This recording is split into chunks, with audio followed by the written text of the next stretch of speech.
Hello everyone, this is Zooc and today I'm bringing you a new cooking video. This is going to be something a little bit more Asian. It's going to be a soy-glazed salmon with a daikon, radish, and carrot slaw. Oh, that sounds good, doesn't it? Nah, just fucking with you. Like, who the hell likes carrots and radishes? Holy shit, I hate them. But it works in this formula. Like, it actually does. There's some good combinations of flavors and textures that work well together. You know, the slaw is like a cooling sort of sour thing in combination with the fish, which is very fatty. You know, salmon has a lot of fat in it. So it works. If I can eat the fucking carrots and radishes, so can anyone else who doesn't like vegetables too much. So I'm not going to give exact quantities for this recipe. Not too exact, because it's just one of those things that's intuitive. You taste it as you go along, and if you think it needs more salt, you add more salt. If you think you like soy a lot, maybe, I don't know, you like more garlic, you add more of it. It's basically just having the base of flavors down, and then you can fuck around with it however much you want. But I think it's good for any cook, beginner or intermediate or advanced, to try and experiment more and not just like take a recipe word for word and just duplicate it, because you don't learn shit from that. You know, that's like, it's science. Yeah, if you like follow directions to the letter, you get less out of it than if you were to kind of wing it yourself, you know? So it's better to just like experiment as much as possible. So to begin with, I'm gonna peel a daikon radish. This should be available in most stores. Not really an issue. It's quite common in Romania as well. Pretty sure people have no fucking idea what to do with it. But you use it as a radish, I guess. It's not as strong flavored as the regular red radishes. So I have this special peeler that sort of cuts strips out of them, but it's not needed really. You can just use a regular peeler. Or if you don't have a peeler, well, it's a bit harder to get that effect with a knife because it really needs to be thin. It needs to be thin so it softens up a bit. You don't want it to be stiff, right? Only in certain situations you want it to be stiff. And this is not one of them. So peel the radish and peel the carrots and then strip the carrots and just like grab a handful of each. You know, this is going to be one portion. So just eyeball it. If you're serving several people, make more. It's that simple, really. And rub them together with a little bit of salt, just like a maximum 1 teaspoon of salt. So it gets distributed evenly. Just rub all the shit together, all the veggies, and then put them in a colander on top of the bowl so they drain a little bit. This also softens them up, so it makes them more pliable, and it gets out some of the excess water, so the dressing will just be more concentrated in taste at the end. You know what I mean? Next up, what you want to do is grab a piece of ginger, peel that motherfucker, and then grate it. How big? About 2 centimeters, I'd say. As big as it looks in the video. That's the best I can tell you. It doesn't really matter. More ginger will not harm anything. Ginger is good. It tastes good in this combo. So just grate that bitch up. Save about 2/3 for the marinade and 1/3 for the slaw dressing. And then grab 3 big cloves of garlic. 2 will go in the marinade, 1 will go in the slaw dressing. The one that goes in the slaw is better to grate it on a fine grater if possible, or very finely chop it or smash it in a garlic press. The 2 other ones, not so much of a fuss. You just smash them and roughly chop them, and that's pretty much sorted. So 1/3 of the ginger in the slaw dressing and 1 garlic clove also in the slaw dressing, the rest in the marinade. Also for the marinade, you need 1/2 cup of soy sauce. It's better to use light than dark. I know there are several kinds. There are basically 3 kinds commonly available. One is light soy sauce, one is dark soy sauce, and one is mushroom soy sauce. Definitely don't use mushroom here. Light is the best flavor, the strongest flavor. Dark is for color. You can use a bit, you know, of both mixed if you're fucking crazy and have 2 types of soy sauce in the house. I have 3. So, yeah, there you go. Next step is to add a bit of sweetness to it. So I'm using some honey that I got from Sweden there, Gotland honey. It has a very interesting texture. Very stiff, actually. It needs to be mixed quite a lot until it gets runny. It's about a full tablespoon, but I wouldn't say, like, it doesn't matter. Just go with a tablespoon. It won't ruin anything. On top of that, a tablespoon of lemon juice. And I'm also adding some sweet Japanese rice vinegar, which is called Mirin, which you can get from any specialty store with Japanese ingredients. They actually use it quite a bit in their cuisine, so if you're interested in Japanese food, it's probably worth it getting that. And it's also quite good just in regular salads that are not Asian. It's just the sweet vinegar. It works well.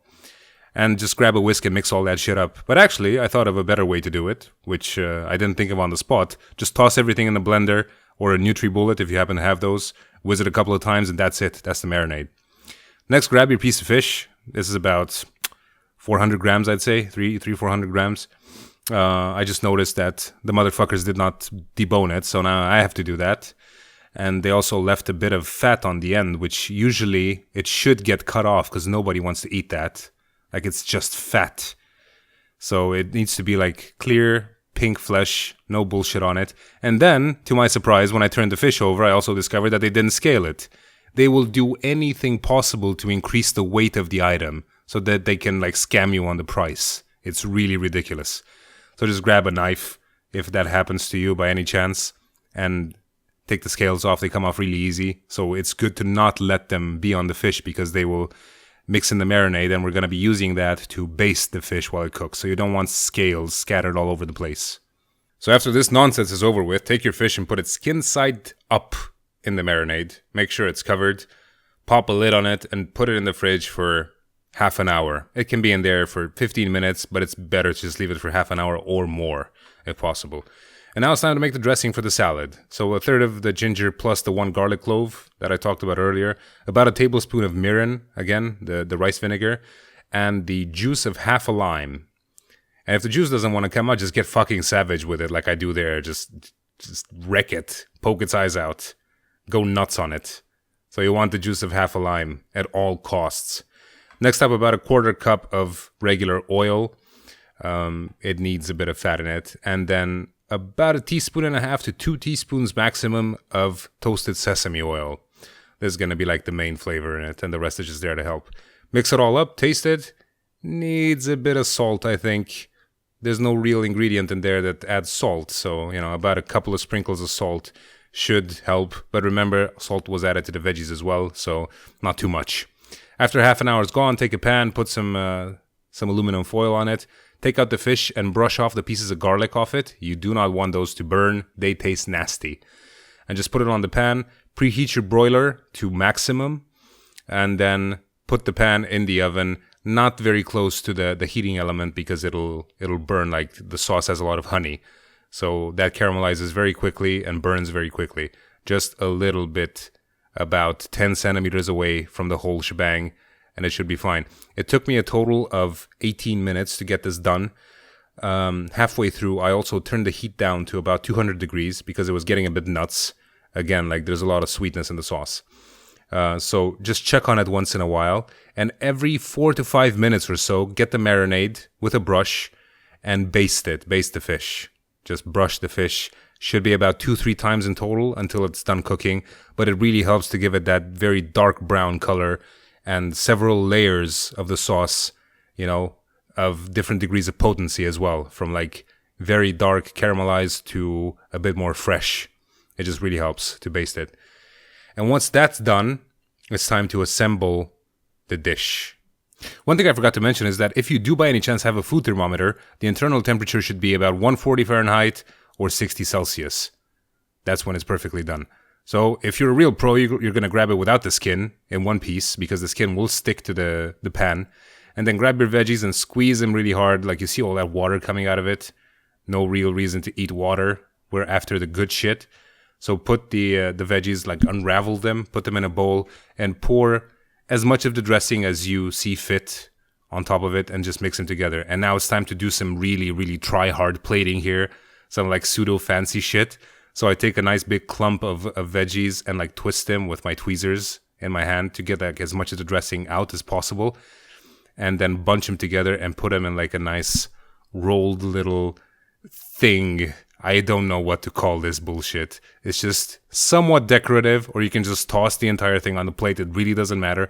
But I wanted a nice money shot. So I took a little bit of extra care making it look prettier than usual. So after the veggies are on the plate, I also did a little bit more. I took a little bit of green onion and then cut it into julienne, or in layman's terms, strips, and then popped the strips around the little mound of radish and carrots just to give it like a little extra something. And just to go overboard with it, I also took a little sprig of coriander and put it in the tip. Just the tip. And that's basically it. Here's a nice money shot of it. That looks fucking good. And now it's time to eat it. And boy, I'll tell you this flat out, not just because I made it, but because I ate a lot of food throughout my life, it is fucking good. Like, honestly, it's one of those dishes that looks fancy, but is really, really super simple to make. So it's definitely worth it if you want to impress anyone. Although as a man, you should never try to impress people. But in the off chance that you do want to make a special gesture for your mother or your girlfriend, feel free to make a dish like this and it'll definitely impress. It's really nice. So that's going to be it for now. Hope you enjoyed it. Rate that shit if you did, and I'll see you for the next one. Catch you later. Bye-bye.